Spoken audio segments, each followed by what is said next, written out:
Hi everyone. So in this video we will do Jeep company question.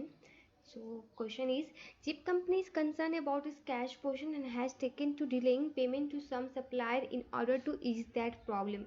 Each month the purchase ledger department split the total value of invoice for that month into three categories A, B, C depending on their importance. Okay. So several supplier has reacted to this offer. Jeep company offering Jeep company 2% cash discount if the account are settled within 15 days. Jeep company is currently considering whether or not to accept this. Another supplier who Jeep's company now wait 20 days to pay has been threatened legal action over the 300,000 currently owed. Jeep company feel that some sort of compromise might be needed and the cost of capital is 12% per year, assuming that there are 30 days in the month and that purchase active evenly over the 360 days of the year.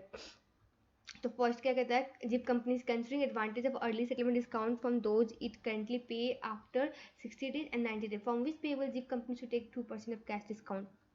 अब इसके लिए पहले हम लोग को ना, अब जैसे हम लोग रिसीविंग में क्या करते थे, हम लोग लाइक एनुअल कॉस्ट कैलकुलेट करते थे डिस्काउंटिंग का. अब यहाँ पे हम लोग एनुअल सेविंग कैलकुलेट करेंगे. ठीक है.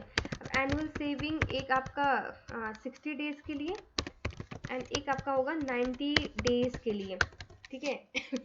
60 डेज के लिए अब फॉर्मूला है इसका. ठीक है. फॉर्मूला आपको पता होगा तो अच्छे से कर लोगे. एक फॉर्मूला है 1 प्लस करके एंड आपका डिस्काउंट जो भी दिया है बस नंबर लेना है, परसेंटेज में नहीं. परसेंटेज में लोगे तो कोई दिक्कत नहीं है. सो 2 डिवाइड में अब कितना परसेंट बच जाता है, 98% बच जाता है डिस्काउंट देने के बाद. अब इस 98 रखेंगे, क्लोज करके पावर अब लेंगे हमारा डेज में दिया हुआ है ना, जो कि like payment period in days में दिया हुआ है.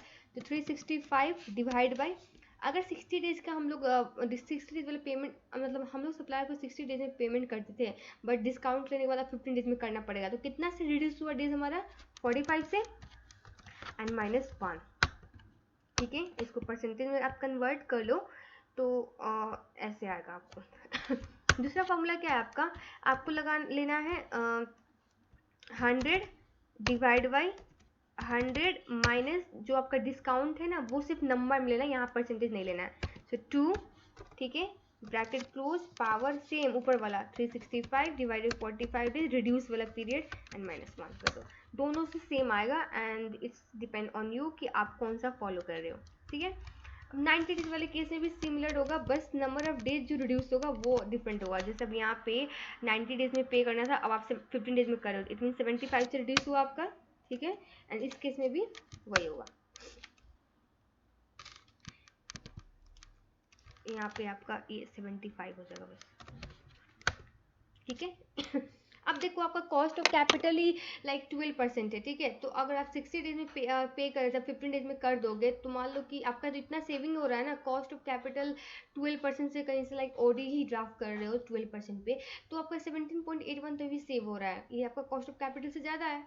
बट 90 डेज वाले केस में क्या, आपका कॉस्ट ऑफ कैपिटल से नीचे आप महंगा में ला के उसको पे कर दोगे एंड आप लाइक 12% पे आप ओवर ड्राफ्ट का इंटरेस्ट दोगे, ये तो नहीं होगा ना. तो ये आपका सिर्फ 60 डेज वाला आप एक्सेप्ट करोगे. ठीक है. नेक्स्ट क्या कह रहा है, what is the Jeep company payables period to the nearest days.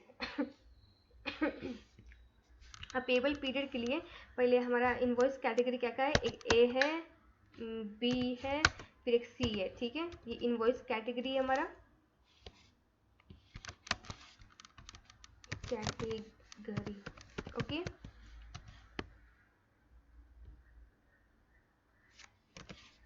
Okay. अब हमारा फिर इनवॉइस का अमाउंट क्या है, इनवॉइसेस अमाउंट यहाँ पे 2 1 2 3. ठीक है. 3 1 2 3 1 2 3 4 1 2 3 1 2 3. ओके.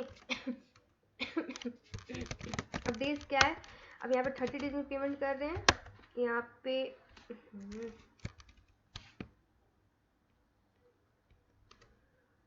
ओके तो 30 डेज में कर रहे हैं, यहाँ पे 60 में, यहाँ पे 90 में. ठीक है. तो अब हम लोग पेबल्स निकालते हैं. पेबल्स निकाल लेंगे. पेबल्स कैसे निकलेगा आपका, 30 डिवाइड बाई 360 बोला हुआ है नीचे में. ठीक है. एंड इनटू, अब आपका मन में एक क्वेश्चन आ सकता है कि लाइक अब जैसे कि एक सेकेंड, हाँ इसको पहले मैं चेंज कर दूँ. कि मंथली वाइज दिया हुआ है, ये आपका इनवॉइस है, इस मंथ कैटेगरी, हम सिर्फ मंथ का क्यों इंटू 12 क्यों नहीं कर रहे हो। तो नीचे बोला गया purchase accrue evenly over the 360 days in the year, तो ऑन एन एवरेज तो सेम ही होगा ना, है कि नहीं। तो ये हो गया। उसके बाद में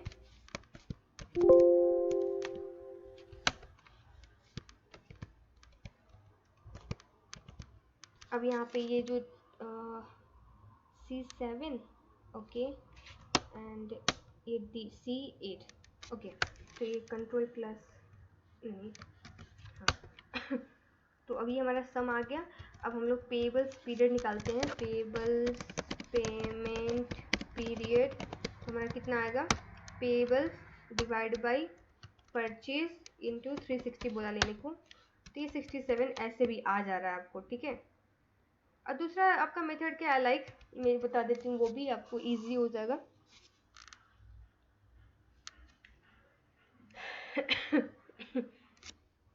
तो आपका टोटल इनवॉइस कितना है, ठीक है, ये पहले देखो टोटल इनवॉइस। अब जैसे कि इस केस में आपका 2 + 3 + 4, अब इसको इंटू कर देंगे तो ये एनुअली हो जाएगा हमारा, ठीक है, एनुअल हो जाएगा ना। इसको अब इक्वल टू लगा देती हूँ, तो इतना हमारा टोटल इनवॉइस है, ठीक है। अब नाउ पेबल्स निकालना है, पेबल्स के लिए पेबल्स कितना है वो निकालना पड़ेगा, उसके लिए कुछ चीज़ आपको समझना पड़ेगा, मैं बताती हूँ, जस्ट वेट है, तब जाकर हमारा पेबल्स पेमेंट निकलेगा। वो कैसे निकलेगा, ये फॉर्मूला सेट कर देती हूँ ताकि इजी हो जाए, ओके।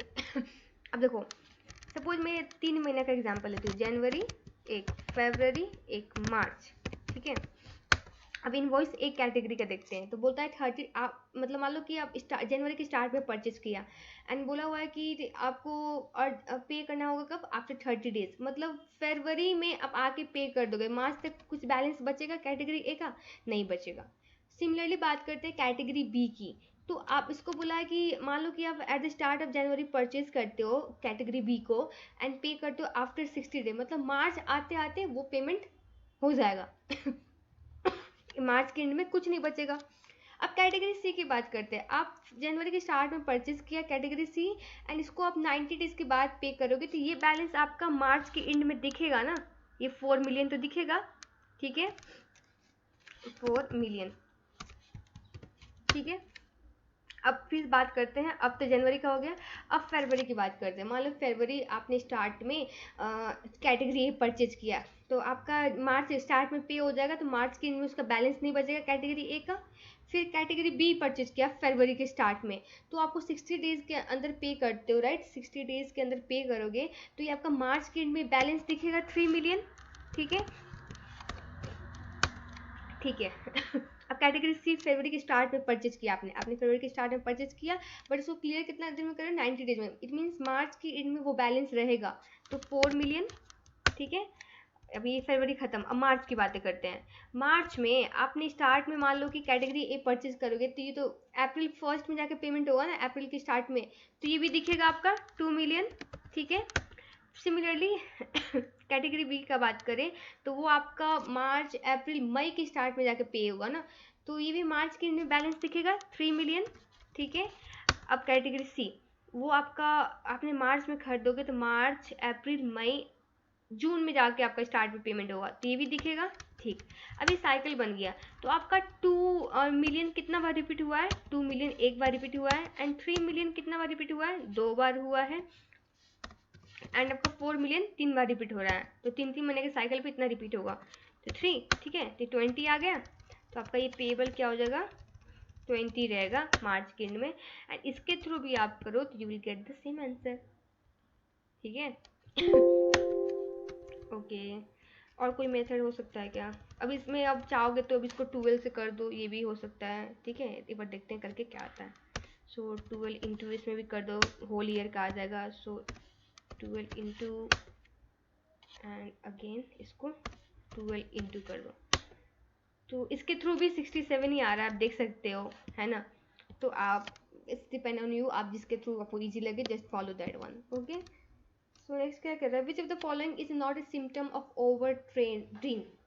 ओवर ट्रेडिंग में क्या होता है, आपका बिजनेस ग्रो किया but you don't have a sufficient fund to back up those increase in the business, ठीक है। तो मतलब लाइक प्रॉफिटेबल तो है बट आपके पास कैश नहीं है, लो लिक्विडिटी हो क्या। तो rapid increase in current asset, obviously receivable बढ़ेगा, आपका इन्वेंट्री भी बढ़ा रहता है क्योंकि सेल्स ही इंक्रीज हो रहा रहता है ना आपका, तो ऑब्वियसली इन्वेंट्री भी रखोगे बैकअप में सो दैट कि उस सेल्स जो इंक्रीज हो रहा है डिमांड को कॉर्पोरेट कर पाओ। तो ए तो होगा ही। Increase in shareholder fund, अब इसका इससे कोई लेना देना नहीं है तो बी हो सकता है। And third increase in inventory receivable period, मैंने बोला ही, रैपिड इंक्रीज इन बोला ही, ये सब सिम्टम्स हैं, ठीक है। And D number, okay. To avoid court action, Jeep company is thinking of offering to pay the creditor its all 300,000 in installment as follow.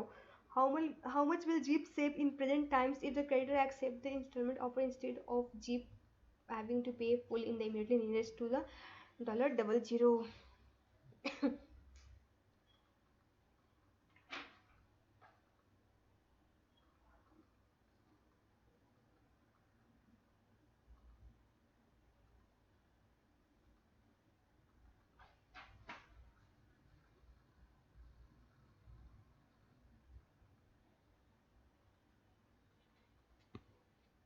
तो आपका इसको कैलकुलेशन करते हैं, ठीक है।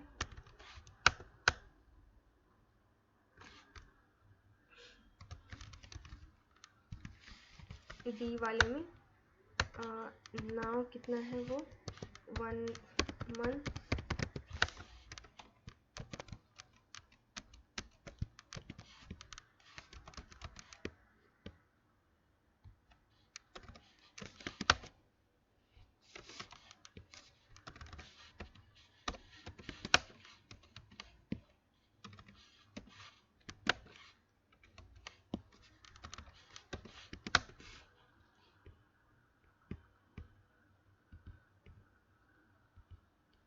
ठीक है। 75 45 45 45 45 45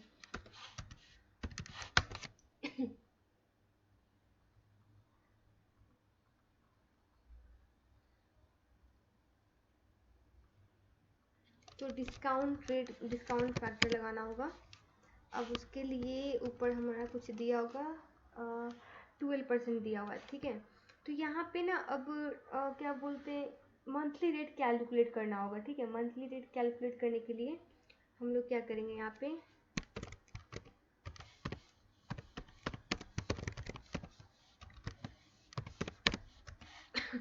वो तो ओवर द ईयर का है ना, तो मंथली रेट हमारा कितना आएगा वो देखना पड़ेगा।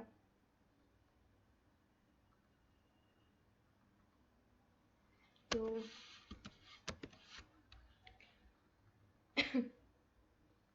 ये हो जाएगा आपका 1 + 12%, इसका पावर हम लोग को 1 मंथ का चाहिए तो 1/12, ठीक है, -1 करेंगे,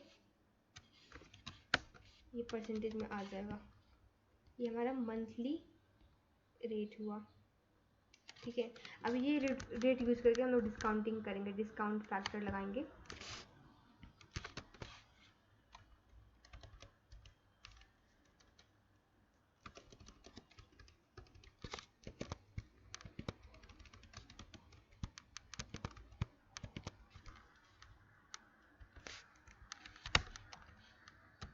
वन प्लस डिस्काउंटेड, डिस्काउंटिंग का फॉर्मूला आप लोग को पता होगा। सो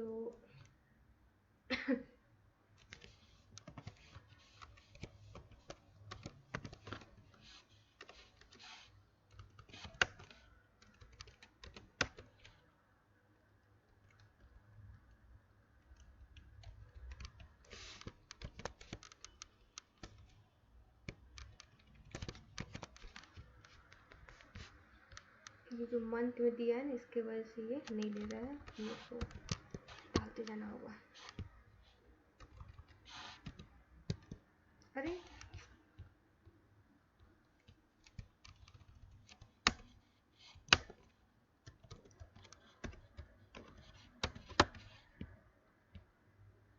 और इसको कांस्टेंट करना पड़ेगा, ठीक है। तो डॉलर डाल के ताकि वही सेल्स ले, अदरवाइज आगे और बढ़ जाएगा वो, 3 पावर माइनस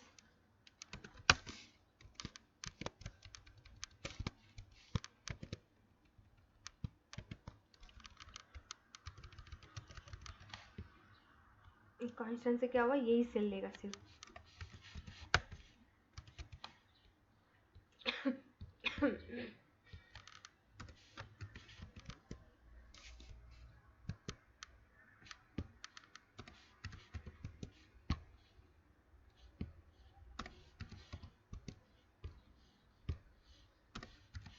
ठीक है, ये हो गया। एंड इसको मल्टीप्लाई कर देते हैं।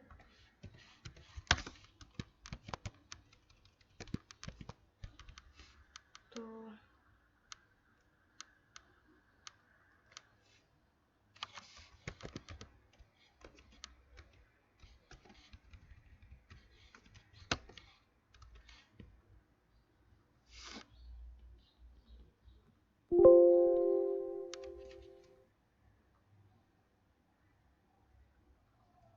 ओके, तो कितना था ओवरऑल, 300 था ना, 3 जीरो कॉमन लिया है मैंने, ऊपर डाल देती हूँ। ठीक है, तो अब कितना कर उसने सेविंग किया, 20 माइनस 20 6.27 आ रहा है। तो इसको मल्टीप्लाई करेंगे तो ऑलमोस्ट 1000 में पूछ रहा है ना, 00 में। तो इसको मान लो कि मैं मल्टीप्लाई कर देती हूँ 1000 से।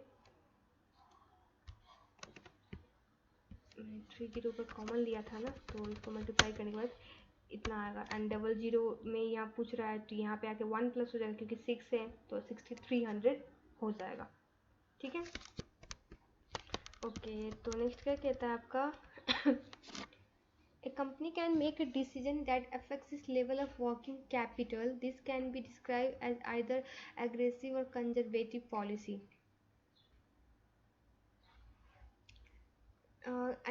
Indicate by clicking in the relevant box whether the following policy are aggressive or conservative. Both fluctuating and permanent current asset financed by short term fund. ये किस पॉलिसी में होता है, एग्रेसिव पॉलिसी में। ठीक है, और कंजर्वेटिव में हम लोग लॉन्ग टर्म फंड से फाइनेंस करते हैं। Delaying payment creditor for the as long as possible. तो एग्रेसिव पॉलिसी में हम लोग ये करते हैं, क्रेडिटर को डिले पे करते हैं। कंजर्वेटिव में तो हम लोग रिस्क ही लो रहता है, लाइक सब चीज़ मतलब कोई रिस्क ही नहीं लेना चाहता है मैनेजर क्या, और एग्रेसिव में रिस्क लेना चाहेगा तो इसलिए डिले करेगा पेबल्स को, नहीं पे करेगा क्रेडिट को। तो ये भी एग्रेसिव पॉलिसी का ही स्टेटमेंट डिस्क्राइब कर रहा है। तो आज इस वीडियो में इतना ही करते हैं। नेक्स्ट वीडियो में we will do King company question. Okay, so stay tuned with my channel and don't forget to hit the bell icon. So thank you so much for watching my video.